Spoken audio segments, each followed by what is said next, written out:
ठीक है।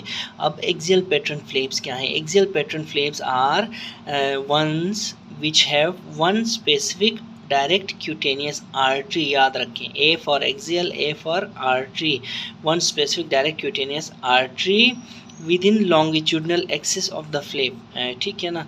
अब एग्जाम्पल इसकी क्या है एक्सियल पैटर्न फ्लेप की? Groin flap based on superficial circumflex iliac vessels. ठीक है ना। ठीक है ना, यानी कि जिस्म में कहीं भी एक ख़ास किस्म की आर्टरी जो जा रही है ना, उसकी आर्टरी और वेन, उसकी डिस्ट्रीब्यूशन में हम वो फ्लेप उठाते हैं सारा आर्टरी और वेन के साथ साथ। ठीक है, यहाँ पे आर्टरी और वेन हम काटते नहीं हैं, याद रखें। इसी के साथ ही उठा के हम उधर रखते हैं और फिर ये स्किन जो है होती कहीं और है, फॉर एग्ज़ाम्पल हाथ में हम लगाते हैं, लेकिन ब्लड सप्लाई इसकी इसी जगह से ही आ रही होती है। ठीक है ना, याद रखें ये टाइप ऑफ फ्लेप्स जो हैं वो एक्सियल पैटर्न फ्लेप्स। याद रखें, axial pattern flaps are distant flaps, these are distant flaps on the basis of distance. हमने इनको कहाँ रखा था? ये देखें, हमने कहा था ना कि flaps are on the basis of blood supply, on the basis of distance, on the basis of tissue type. तो डिस्टेंट फ्लेप्स है, मैंने कहा था ना एक्सियल पैटर्न फ्लेप और फ्री फ्लेप डिस्टेंट फ्लेप्स हैं।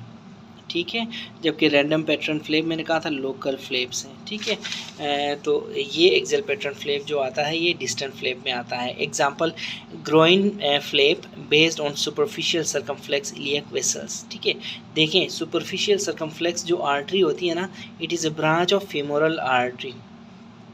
ठीक है ना, it is a branch of femoral artery. Inguinal ligament anterior superior iliac spine pubic tubercle से नीचे जो फेमोरल आर्टरी आती है ना, यहाँ से ये ब्रांच निकलती है और लोअर एब्डोमेन की साइड को ये सप्लाई करती है। ये देखें यहाँ पे, ये देखें ये जो एब्डोमेन है यहाँ से नीचे निकलती है, ये सुपरफिशियल सर्कमफ्लेक्स इलियक आर्टरी है। ठीक है, ये आके इस पूरे एरिया को सप्लाई करती है। अब हम जब यहाँ से फ्लेप उठाते हैं ना ऐसे, तो ये आर्टरी के साथ ही ले जाते हैं, मतलब आर्टरी को नहीं काटते। मैं आपको अभी दिखाऊंगा कैसे। ठीक है, तो ये एरिया है सुपरफिशियल सर्कमफ्लेक्स इलियक आर्टरी की वेसल्स बोलो, क्योंकि वेन भी हम साथ साथ में ही लेते हैं। ठीक है, ठीक है ना। यहाँ पे ये एमसीक्यू याद रखें कि groin flap is an axial flap. याद रखें दूसरा एमसीक्यू जो है कि axial pattern flap is a type of distant flap. ये आपने दोनों एमसीक्यूज़ याद रखने हैं। ठीक है ना, याद रखें जो एक्सियल फ्लेप होता है ना, एक्सियल पैटर्न फ्लेप्स होते हैं ये, these are very good in functional and cosmetic results. ठीक है, इनके फंक्शनल और कॉस्मेटिक रिजल्ट्स बहुत अच्छे होते हैं एक्सियल पैटर्न फ्लेप्स के। Groin flap is a classical example of distant flap. Again वही वाली बात है, it is based on distribution of superficial circumflex iliac artery.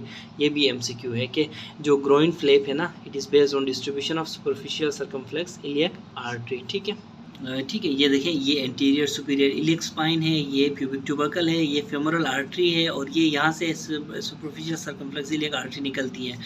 अब जहाँ जहाँ ये आर्टरी सप्लाई करती है ना, इस पूरे एरिया को हम उठा के स्किन उठा के किसी और जगह पे, फॉर एग्जांपल हाथ पे देखें, अब इस पेशेंट का हाथ में इंजरी है। ठीक है, पूरा हाथ क्रशिंग इंजरी होके तबाह हुआ पड़ा है, तो अब इसकी स्किन को कवर करने के लिए यहाँ से फ्लेप हम इधर लगा सकते हैं। कैसे लगा सकते हैं? ये देखिए, उस हाथ को हमने करीब लाया, यहाँ से आर्टरी को छोड़ा ऐसे ही, ये देखिए आर्टरी को हमने डिस्टर्ब नहीं किया, यहाँ से फिर पूरे का पूरा स्किन यहाँ से उठा के यहाँ लगा दिया। ठीक है, तो ये ना तकरीबन 4 हफ्ते तक हम इस हाथ को इसी जगह पे लगे रहने देते हैं, 3 से 4 हफ्ते तक।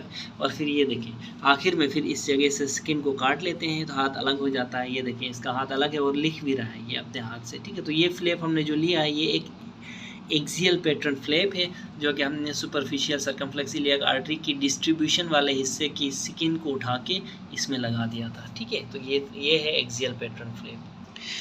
ठीक है, एक्सियल पैटर्न फ्लेप लेने के क्या स्टेप्स हैं? देखें, सबसे पहले तो आपने आइडेंटिफाई करना है एंड मार्क करना है सुपरफिशियल सर्कमफ्लेक्स इलियक आर्टरी वाली जो डिस्ट्रीब्यूशन है उसको। ठीक है, ये फेमोरल आर्टरी की ब्रांच है, फेमोरल आर्टरी की ब्रांच है, याद रखें। वही वाली बात है जैसे इन्होंने इधर मार्क किया हुआ है। ठीक है, उसके बाद हमने रेज द फ्लेप रेज करना है, जहाँ पे मार्क किया वहाँ से हम फ्लेप रेज करेंगे। ठीक है, जितना हमें चाहिए उतना रेज करेंगे। उसके बाद clean wound where you want to apply the flap. यानी कि हाथ का वूंड, ठीक है। फिर हम क्या करेंगे, इस हाथ, ये देखें यहाँ पे हम हाथ में अप्लाई करना चाहते हैं ना इस फ्लेप को, तो हमने इस वूंड को सही तरीके से साफ़ करना है, तीसरा स्टेप, ठीक है। उसके बाद पोजीशनिंग ऑफ द हैंड, देखें पोजीशनिंग ऑफ द हैंड क्या है, फिर हम देखें वही वाली बात है, हाथ को यहाँ ला के करीब लाएंगे फ्लेप से, क्यों, ये देखें ये एब्डोमेन है, पेट है, ये टांगे नज़र आ रही हैं, ठीक है। एंटीरियर सुपीरियर स्पाइन इधर होगा, प्यूबिक ट्यूबरकल इधर होगा, ठीक है। इस डिस्ट्रीब्यूशन में हम हाथ को ला के पोजिशन करेंगे, फिर यहाँ से फ्लेप को ला के आर्टरी और सप्लाई तो फेमोरल आर्टरी के साथ लगी रहेगी उसकी, फिर इसको यहाँ पे इस डिफेक्ट को हम क्लोज करेंगे, ठीक है, ठीक है। पोजीशनिंग ऑफ द हैंड कर ली। फिर देखें फ्लेप जो है ब्लड सप्लाई उसकी सुपरफिशियल सर्कमफ्लेक्स इलियक आर्टरी से आएगी फिर, और लेकिन कवर किसको करेगा, हाथ को। ये देखें ये फ्लेप हमने लगा दिया हुआ है इसका, अब इसकी ब्लड सप्लाई कहाँ से आ रही है, टांग से आ रही है। आप अंदाज़ा करें टांग की फेमोरल आर्टरी की ब्रांच है जो कि सुपरफिशियल सर्कमफ्लेक्स इलियक आर्टरी की ब्लड सप्लाई आ रही है, लेकिन कवर किसको कर रहा है, टांग वाली साइड को नहीं, हाथ को कवर कर रहा है, ठीक है ना। इसको आपने फिर गौर से देखना है, ठीक है ना। अच्छा, जो हाथ है फिर हम इसको 3 से 4 हफ्ते तक इधर इसी जगह पे फिक्स करते हैं, इस जगह पे लगा रहने देते हैं। तब तक क्या होती है, तब तक रीवेस्कुलराइजेशन होती है। ये जो अपनी स्किन है ना, हाथ की जो सप्लाई आ रही है ना यहाँ, या ये जो वूंड का बेड है इस जगह से, फिर इसकी अपनी रीवेस्कुलराइजेशन यानी न्यू वेसल्स बनते हैं इस जगह में हाथ से, ठीक है। जब न्यू वेसल्स बनते हैं ना 4 हफ्ते तक, जब न्यू वेसल्स इसके अपने बनते हैं तो हम इसको एग्जामिन करके यहाँ से फिर डिस्कनेक्ट कर देते हैं, फिर हाथ फ्री हो जाता है, ठीक है।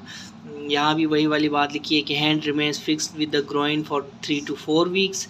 अच्छा, रीवेस्कुलराइजेशन मतलब new vessel start between the flap and the recipient area, यानी देखें ये फ्लेप है और रेसिपिएंट एरिया कौन सा है, नीचे हाथ वाला जो नीचे ज़ख़म था वो ये रेसिपिएंट एरिया है, ठीक है। तो इस एरिया में और फ्लेप में दोनों जो है वो रीवेस्कुलराइजेशन न्यू वेसल्स बनना शुरू हो जाती है, ठीक है। जब न्यू वेसल्स बनती है ना एक बार, तो फ्लेप फिर it starts taking blood supply from the recipient area, ठीक है ना। ठीक है, न्यू वेसल्स बनेंगी तो खून जो यहाँ से आ रहा होगा ना वो इसको एनर्जी, न्यूट्रिशन और ब्लड प्रोवाइड करेगा, ठीक है। फिर हम इसको यहाँ से डिस्कनेक्ट कर देंगे, ठीक है। बस इतना सी बात है। Pedicle is then disconnected after 3 to 4 weeks, ठीक है। Flap becomes permanent to the hand, वही वाली बात है।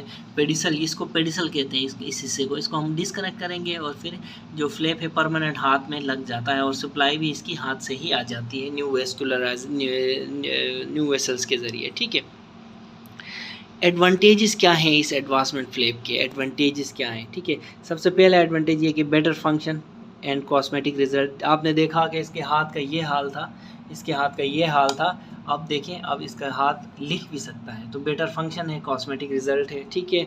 इसी तरह हेयर ग्रोथ इसमें हो सकती है अच्छी सी, ठीक है। सिबेशियस सेंसेशन, सेंसरी सेंसेशंस महसूस कर सकता है, टेम्परेचर, टच, पेन को, स्वेटिंग भी हो सकती है उसमें, ठीक है। ये प्रिजर्व होते हैं, याद रखें, hair growth, sensations, sweating preserve रहते हैं इस फ्लेप में। अभी इस पेशेंट को अगर आप यहाँ पे कोई सुई चुभवाएंगे ना वो महसूस कर सकेगा। हेयर ग्रोथ भी होती है इस जगह में, ठीक है, और इसमें स्वेटिंग भी होती है। तो ये सारी चीज़ फंक्शंस हैं, बॉडी के फिजियोलॉजिक फंक्शंस प्रिजर्व रहते हैं एडवांसमेंट फ्लेप के साथ, सॉरी एक्सियल फ्लेप के साथ, ठीक है। अच्छा, it can be applied to areas of compromise vascularity, ये भी एक जो है क्या कहते हैं एडवांटेज है एक्सियल फ्लेप का। अब कॉम्प्रोमाइज़ वेस्कुलरिटी का क्या मतलब है, देखें यहाँ पे इसको चोट लगी है, इसकी देखें वेस्कुलरिटी कॉम्प्रोमाइज़ हुई पड़ी है, ना आर्टरी ना वेसल कुछ भी नहीं है इसमें, ठीक है, ठीक है। अलबत्ता कैपिलरीज इंटैक्ट होंगी, ठीक है। तो अब इस जगह में हमने लगाया है ये, ठीक है। तो ये भी एक इसका एडवांटेज है कि it can be applied to areas of compromised vascularity. देखें इसकी वेस्कुलर ब्लड सप्लाई, वेस्कुलरिटी मतलब ब्लड सप्लाई, तो ब्लड सप्लाई कम्प्रोमाइज़ थी, हमने इधर से ब्लड सप्लाई लेके इसको अप्लाई किया, ठीक है, अप्लाई किया, ये यहाँ से खून लेता रहा तब तक जब तक यहाँ से अपनी रीवेस्कुलराइजेशन ना हुई। जब अपनी रीवेस्कुलराइजेशन हुई तो हमने यहाँ से पेडिसल डिस्कनेक्ट कर दिया और अब हाथ पे पेशेंट देखें फुली फंक्शनल हाथ है इसका। तो इसका यही मतलब है कि जहाँ पे एक ट्रामा की वजह से या कुछ किसी भी चीज़ की वजह से कॉम्प्रोमाइज़ हो वेसल, ठीक है, वेसल मतलब कौन सी, आर्टरी भी हो सकती है, वेन भी हो सकती है, ठीक है। इस तरह की जगहों में हम एक्सियल फ्लेप ले सकते हैं, ये भी एक MCQ है। ठीक है। नेक्स्ट हम पढ़ते हैं फ्री फ्लेप्स। देखिए मैंने क्लासिफिकेशन के दौरान आपको बताया था कि ऑन द बेसिस ऑफ जो है ब्लड सप्लाई, ठीक है, हमने 3 तरह की उसमें डिवाइड्स किया था फ्लेप्स को, random pattern flap, axial pattern flap, free flap. हमने रैंडम पढ़ लिया, हमने एक्सियल भी पढ़ लिया जिसमें हमने मिसाल ली ग्रोइन की, ठीक है। अब फ्री फ्लेप्स पढ़ेंगे, ठीक है। फ्री फ्लेप्स पे थोड़ी सी रोशनी डालेंगे, ठीक है ना। देखिए free flaps are detached completely from the donor side with intact artery and with intact vein। देखें कम्प्लीटली डिटेच का क्या मतलब है। कम्प्लीटली डिटेच का मतलब है ये है कि आर्टरी को भी हम काटते हैं, वेन को भी काटते हैं। जैसा कि एक्सियल फ्लेप में हमने आर्टरी और वेन को नहीं काटा था, देखें यहाँ से ब्लड सप्लाई जा रही थी, लेकिन जो फ्री फ्लेप्स है इसमें हम आर्टरी और वेन उठाते हैं और फिर रिसिपिएंट की आर्टरी और वेन के साथ उसको कनेक्ट करते हैं। देखें आर्टरी को इस तरह हमने कनेक्ट करते हैं, जब हम कनेक्ट करते हैं ना तो वहाँ से blood supply automatically recipient side से फ्लेप को आती रहती है, तो इसको फ्री फ्लेप कहते हैं, ठीक है ना। फ्री फ्लेप के लिए भी देखें हायर सर्जिकल स्किल्स चाहिए, बहुत कॉम्प्लिकेटेड होता है ये, और माइक्रो इंस्ट्रूमेंट्स चाहिए होते हैं, ठीक है। वेरी जो है फाइन सर्जिकल स्किल्स इनको चाहिए होते हैं फ्री फ्लेप लगाने के लिए, ठीक है। एडवांटेजेस क्या हैं फ्री फ्लेप के, देखें एडवांटेजेस, इट इज़ बेस्ट। इसमें क्या हम क्या करते हैं, बेस्ट टिश्यू को सेलेक्ट करते हैं, किसी भी बेस्ट टिश्यू को सेलेक्ट कर सकते हैं, ठीक है। ओनली टेक्स व्हाट्स नेसेसरी, ये भी एक एडवांटेज है। मिनिमाइज डोनर साइड मॉर्बिडिटी, ये भी एक एडवांटेज है, ठीक है। इसके अच्छे एडवांटेजेस हैं, ठीक है। डिसएडवांटेज क्या है, मोर कम्प्लेक्स सर्जिकल टेक्निक होती है, इसमें अच्छे सर्जन्स ही काम करेंगे। Failure leads to total loss of the tissue, अगर फेल हो गया, फॉर एग्जांपल ये हमने एक फ्लेप लगा दिया था, arterial supply, arterial thrombosis, venous thrombosis की वजह से फेल हो गया, तो टोटल लॉस हो जाएगा, ख़त्म ही हो जाएगा। इसलिए इसमें सही वाली सर्जिकल टेक्निक चाहिए होती है, ठीक है। तो आर्टीरियल थ्रोम्बोसिस और वेनस थ्रोम्बोसिस की वजह से इसका लॉस हो सकता है, ठीक है।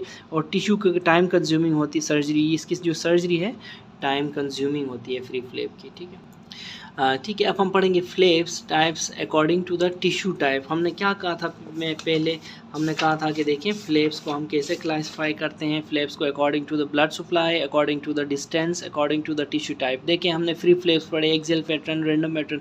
देखें डिस्टेंस में भी यही है, देखें रैंडम पैटर्न लोकल में है तो वो हमने पहले पढ़ लिया, डिस्टेंस में एक्सियल फ्लेप और फ्री फ्लेप ये हमने पढ़ लिया। तो डिस्टेंस के हिसाब से जो फ्लेप की क्लासिफिकेशन है इसको सेपरेटली पढ़ने की ज़रूरत नहीं है, क्योंकि इसमें वही आते हैं जो यहाँ पे मौजूद हैं, ठीक है।